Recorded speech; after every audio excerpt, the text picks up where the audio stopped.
Sharon, welcome to Rolling Through Negotiations. Thank you so much. It's been a long time coming. It has been, and you know what?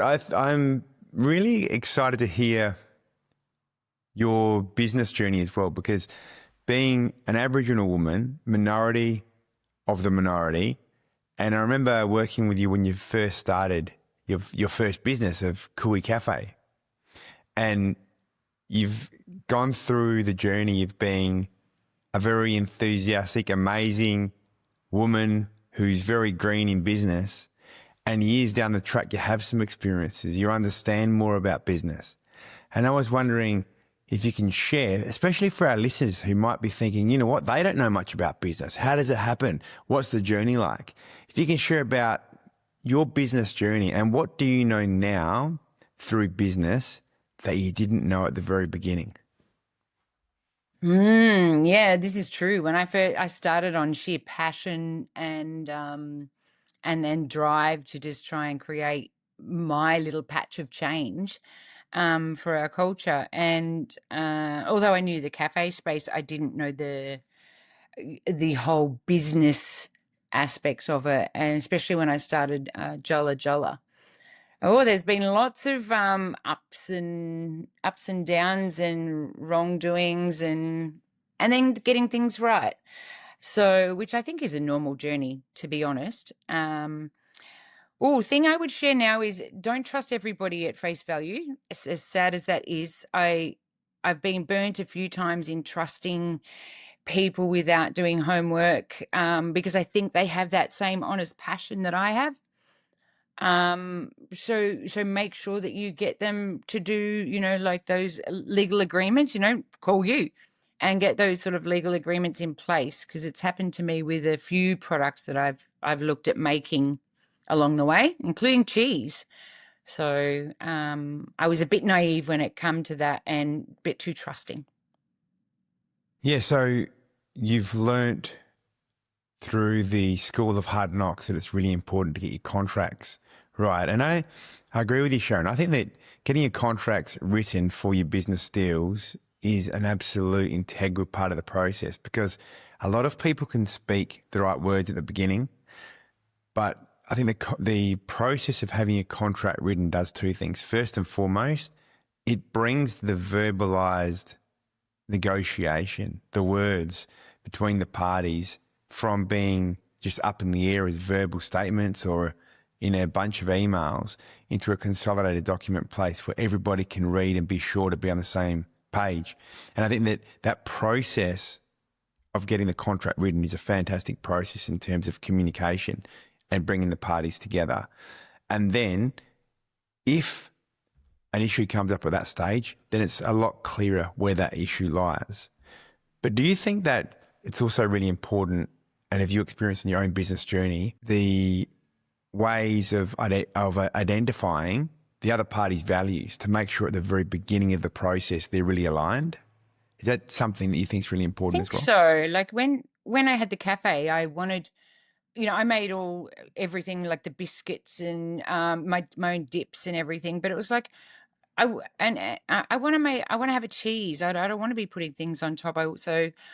I went to a small business like myself and went through it. I was very clear this was mine and can we work on something? And then once we finally got a really good cheese and I got as excited and went to pick it up, he just tried to sell it to me wholesale and took it to market himself. And so I trusted what I thought was a small business, and it was a very hard lesson to learn, but a lesson that I feel that I needed to learn to, sadly, you can't trust people.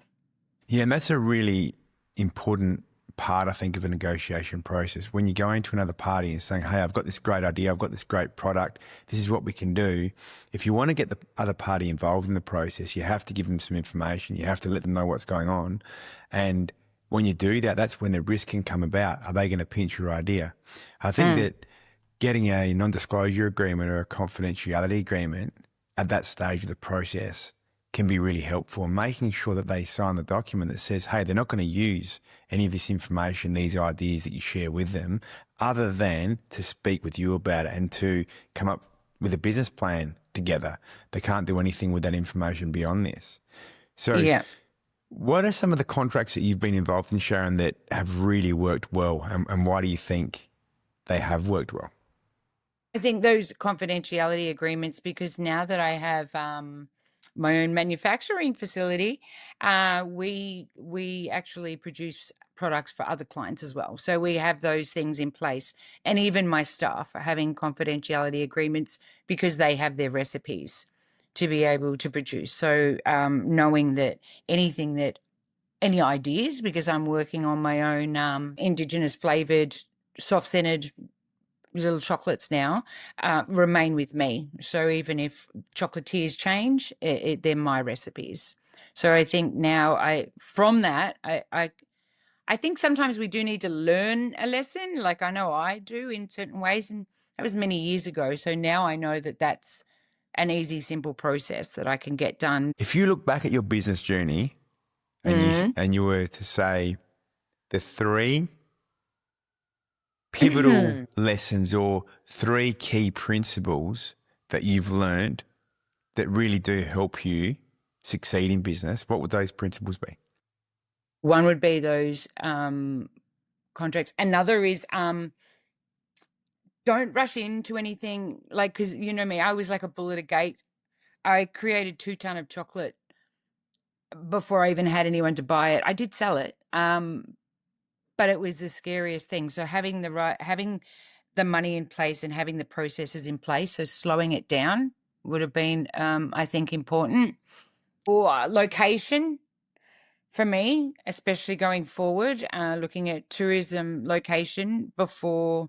So I lease currently, which can be very costly, but at the same time, it gives you time to develop, and then the next one I'll be buying. So Right. that slowing it down again. It's taken me with Jala Jala 6 years to figure out exactly where I want to be. I think they're cleaning the windows outside. Sorry. That's all right. Off the Sofitel. We can't see them, but hey, maybe they can get some Okay. great business tips from you, Sharon, as we yarn, and they can become window cleaning business owners in no time. And I think the other one is staffing, making sure that you're doing your due diligence, and I can never say that word, but checking your staff. Don't just rely on their resume. Once again, we come back to that. Anyone can put anything down. And having those contracts in place and doing the trials, because otherwise you can find yourself in a bit of a pickle where you could be stuck with someone that you don't necessarily doesn't fit with your values. Yeah, I hear working people out, understanding their values, making sure that they have a similar vision to what you have, has been a big part of what you've learned through business. So when you speak about the contracts, we've already explained that's a big part of what the contracts actually do. And when you're letting your staff into your inner circle, making sure that you understand what their interests are, because you negotiate at the very beginning in terms of that hiring process, and then you're also negotiating on a daily basis, moment by moment basis. And if you don't have the right staff with the right values, with the right common vision as to what you have in your business, that negotiation can just completely fall to pieces. And I think that in business, when you look at risks, some of the biggest risks arise in relation to a business's own staff, business's clients, stakeholders. So it's kind of like the internal risks, and then you've got the risks with who you're supplying to, who you're working with. And you want to try and get those things worked out best you can so your business can be set up for success. I like the way, 100%. Sharon, I like the way you're saying about don't rush the process, because if you look at businesses in social media, people love speaking these stories, hey, my overnight success. But hearing you speak and watching your journey, it's a step-by-step approach to business success, isn't it? Yeah, it has been. I think I learned quite early on when you'd go to different conferences or different things, and you'd hear people up on the little stage when they were doing the talking, and you'd hear about all the success, and I would go home literally went back in those days, Matthew, and cry and think, how can I be doing this so wrong? Like mine is nothing like that. And so I started to, I'm always quite open. So I started to talk to everyone about what I was doing wrong, and only to hear that other people had all those same issues. So if anything, I started talking about more about what I was doing wrong and the mistakes I was making than I was talking about the good things, because it related to everybody. Because when we forecast ourselves, we always do the pretty, glorified version, but underneath that is a lot of rolling up your sleeves, grit, getting things wrong. Like I went and brought a whole heap of vodka, which was infused with native ingredients, had that produced because that was a sheer. I was sick of non-Indigenous people capitalizing on our flavors. And I just said, right, I'm bringing out a vodka. Silly move, but I did it. And so that was one of the mistakes I talked about, when I talk to people, of don't rush into these things like I did, because it can be costly.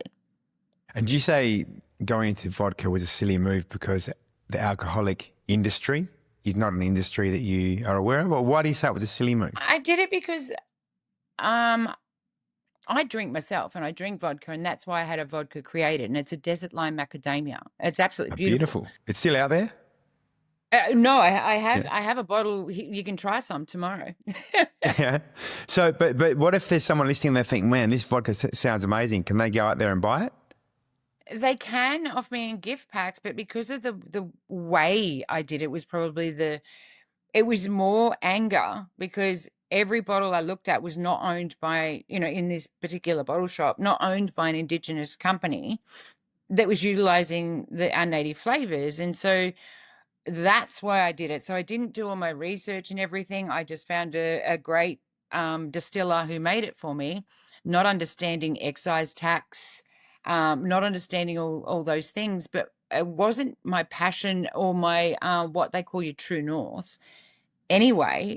So it was costly. So now I have a lot of vodka that I don't have the time and energy to push, because that's chocolate for me, chocolate and tea.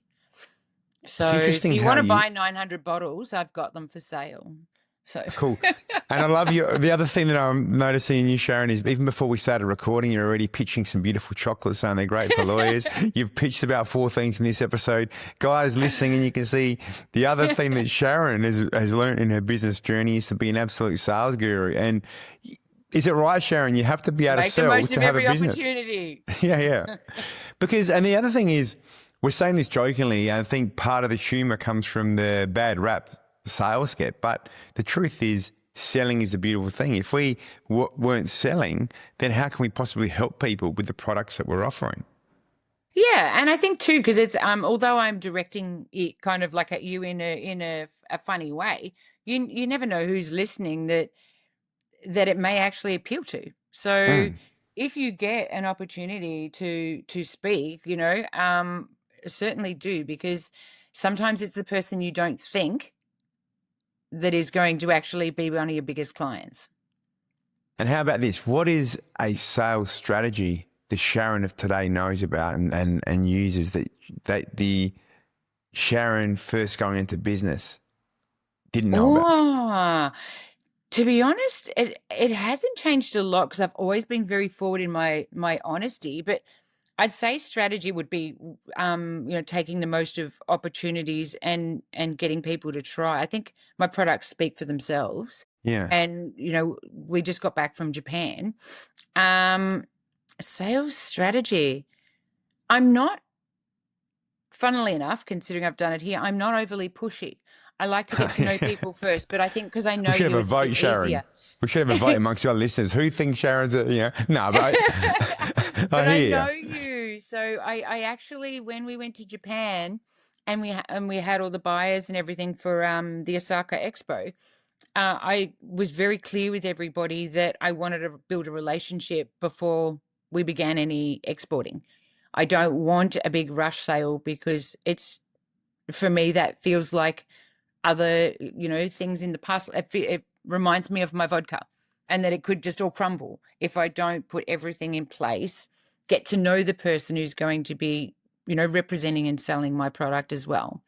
So I'd say a good one would be to get to know who's selling your product, because at the end of the day, they're kind of like an employee or your voice of the product to other people. So That's really good. And I think that's consistent with what you've been saying since the beginning of our yarn today, knowing the people that you're working with. What are they about?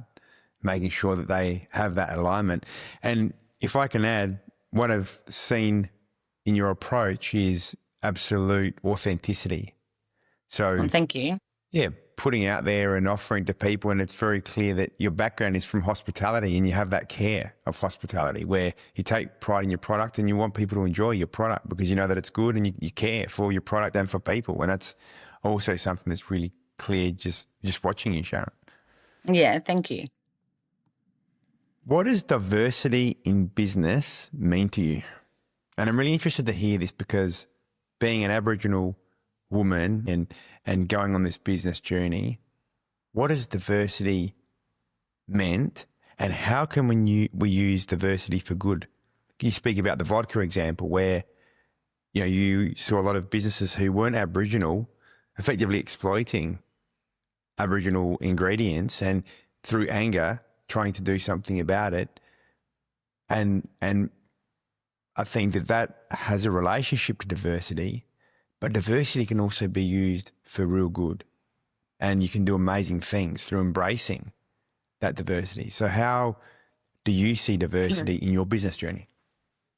Or, I mean, even that vodka, for example, if you bring it back, there was a few companies like at different things I've done throughout the years now where they have been using native ingredients, and I am very forward, and I start the conversation of who was their supplier. And I'm like, oh, is that an Indigenous business? Like because you're using native, and sometimes that they haven't actually had that aha moment of even acknowledging it, and it's actually had good outcome.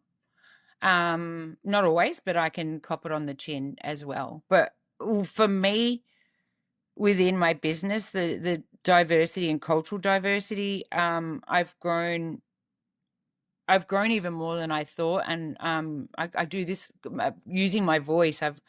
I'm so much more confident in using my voice when it comes to this space as well. And for example, when I was in Osaka, I was on stage with on the panel with IPECTA, and one of the uncles from New Zealand was had brought up the Manuka honey, and here I am. I advocate for our native flavors and language, and here he is, crying, not crying out, but speaking out about frustration of this lawsuit that's going on with Manuka, and I can't change what's happening up there with the law, but what I can do, and I spoke to one of the aunties earlier, is I said I can use it as New Zealand Manuka honey and then actually do a collaboration.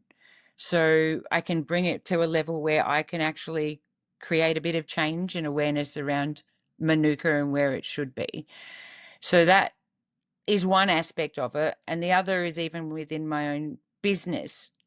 It's very multicultural business that my staffing, which I love, the different diversity of trying different foods, and they're also enthused and love learning more about the culture that they're living in. So it's actually been amazing. Like I have great staff when it comes to that diversity, and they're all women.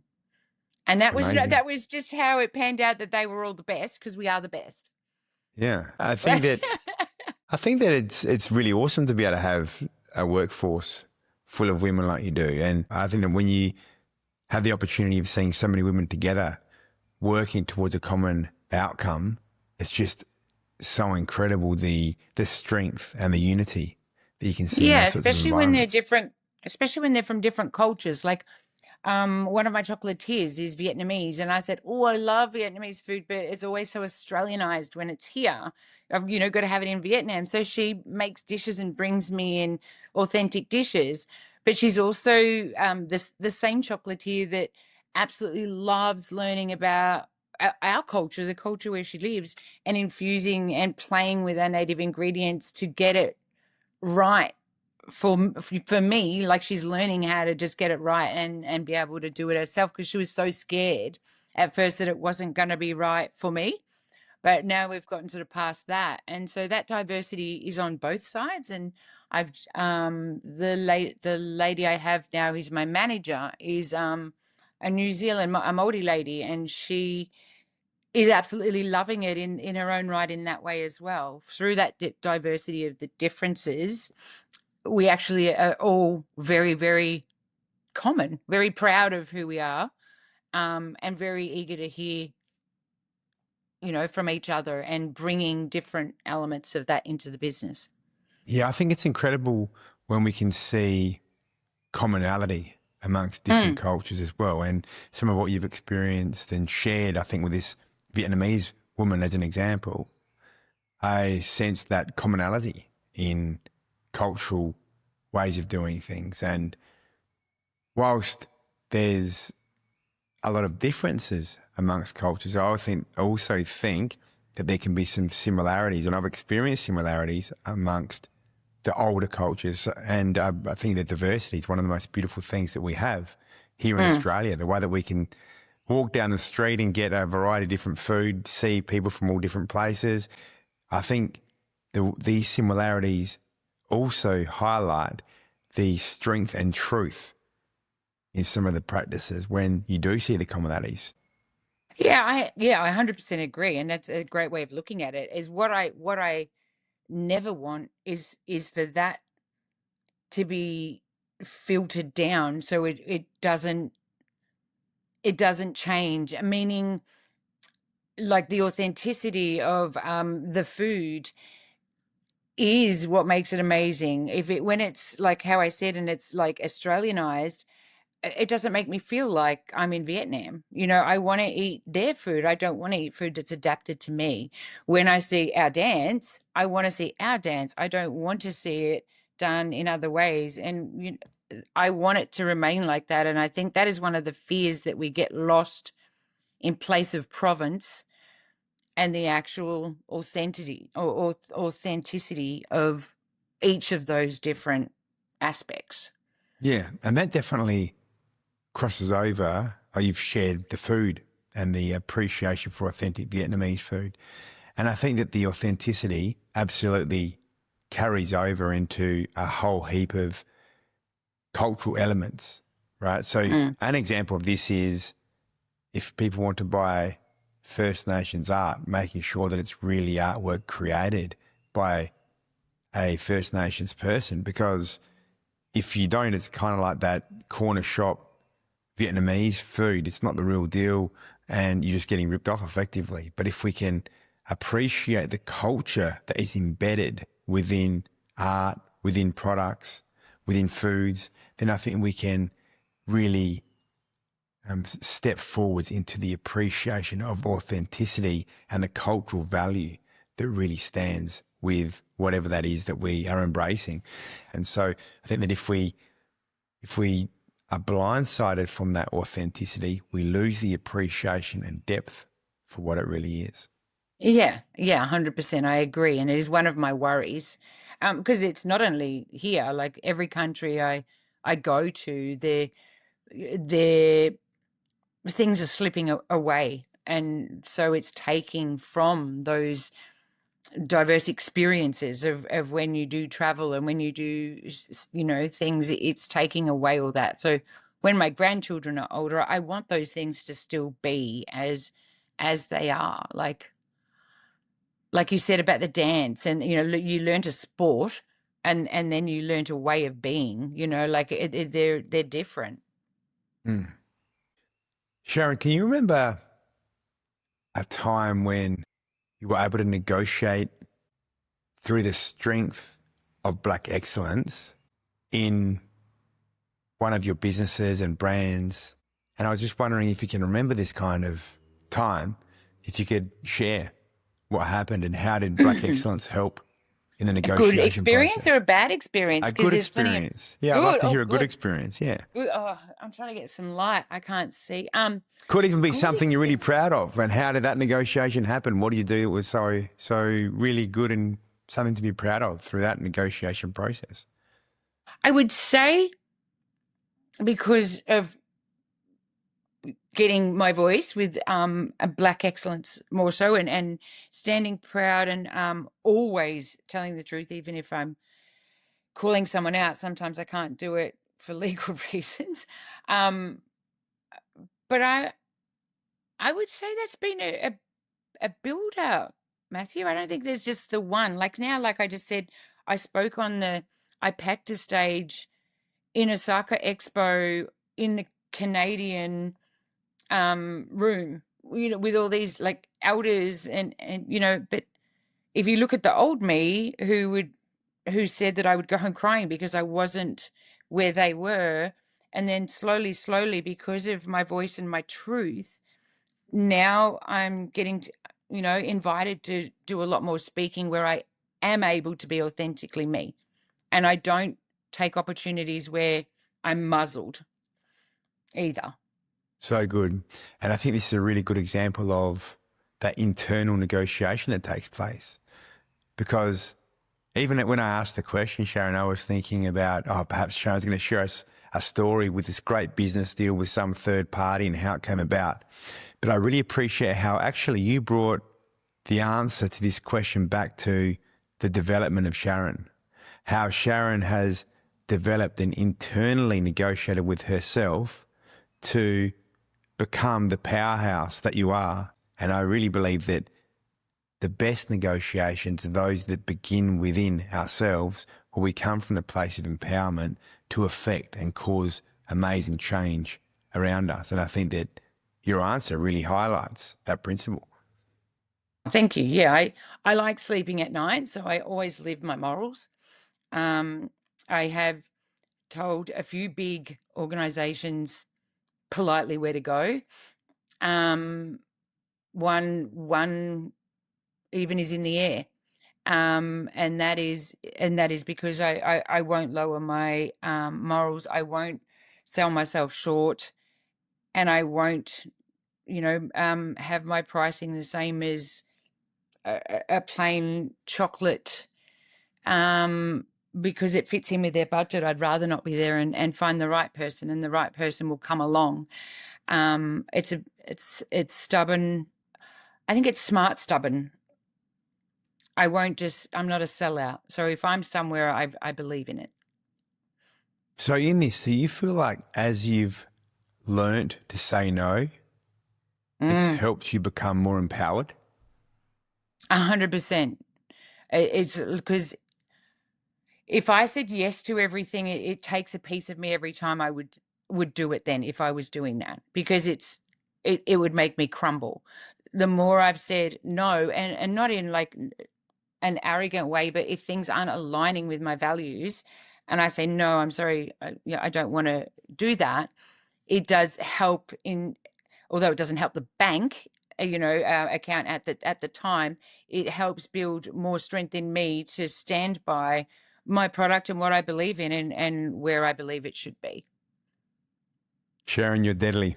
I remember Thank you. first meeting you when you started Cooee Cafe. Now you're here, multiple brands, multiple businesses, absolutely deadly. And I think that you're an inspiration for so many, and you've kept your humility in the process. And that's one of the reasons why I've enjoyed asking you some questions about your business journey today, because I feel like a lot of people listening in might be very green, like you were at the beginning, Sharon. Yeah, But by I being was able crap. to, I wonder if I don't think you could say crap, to be honest. I think that it's just the inexperience that we get, right? How do we learn something? As you said that you develop yourself to become better in business, better at negotiations, and understanding your own voice, understanding your own empowerment that you possess, and that way working from this kind of place. But how do you get there unless you have the experience? And I think that one of the things that you had from the very beginning was that sheer enthusiasm, that positivity. That ended up being ADHD, Matthew. I got Beautiful. So ADHD diagnosed is with something you didn't say that one earlier. What are the keys to business success? ADHD, bang. ADHD, bang. In fact, most ADHD people are entrepreneurs, and that is because of that. So they say, and that is because of that ability to just go do it to some degree. Like my husband's more of a procrastinator, And so it's finding that sort of middle ground. But also, I would say I haven't done any of this journey on my own. I've had an amazing village all around me of good people that I ring in, all different time. I'll ring them crying. I'll ring them happy. I'll ring them to suss someone out that I think I may look at doing business with. And do you know this person?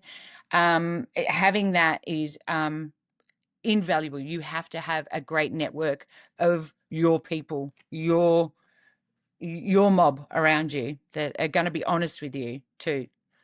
Yeah, and I feel like that's one of the amazing parts of Aboriginal business, because we can share experiences, we can yarn, we can learn, we can grow, and the vessel, the enthusiasm, the motivation for doing what we do is most often very aligned, which then means we can support each other in that process. Yeah, that has been key to helping my growth, but also like when I think, am I just being over like stubborn here, or is this my value and I've pushed it too far? And then I'll ring a really good friend and I go, I just told this person, and she'll, I won't do that because it was a non-Indigenous person who's ended up being really good, but he's being trained by two of us because there's a few that will just do anything that he was asking, and I'm like, I'm not doing that. That doesn't sit right with my values. Like, and when I ring my friend, she would say the same thing, and I'm like, okay, so I'm not being like arrogant or anything. I'm just sticking to me. So sometimes you have those questions, and it takes a good friend to do it. And so he really values me and another lady in business because I won't do things, and so now he just only comes to us. So it was a win all around because he learned that the proper cultural value way was to do things with us, or he could have gone for that easy, I'll just do whatever. And so if you find the right people, even non-Indigenous, and they listen, it actually ended up being a really good outcome. But I was quite happy to lose a lot of money, or not lose, but not earn a lot of money at the start. So yeah, they're important things. Stick to who you are, sleep well at night, and wake up and be able to look at yourself in the mirror. Beautiful, Sharon. So stick to who you are, be able to sleep at night, and also be able to look at yourself in the mirror and be proud of what you see. Yeah, exactly. I mean, it may not be, we all have our issues bodily. I meant who you are, like what decisions you've made, and be able to look and go, yeah, I made the right decision. Like, I stuck to my values. Yeah. That it will go further. It's slower when you're learning, and it's slower, but it definitely is going to be a longer journey for me because of it, being truthful. Beautiful. Yeah. Is there anything you would like to say to our listeners as we wrap this one up? I guess I would say just try. Just try it. Like, if I didn't try doing Cooee, and it doesn't mean it's your end, but I would say just try your idea. Even if it's just reaching out to a few people and asking them about it and doing it slowly, but give it a go. Just don't get in debt to give it a go. Yeah. Don't get in debt. And not at the beginning. I would love to add to that one, be enthusiastic, just like Sharon was and just like Sharon still is.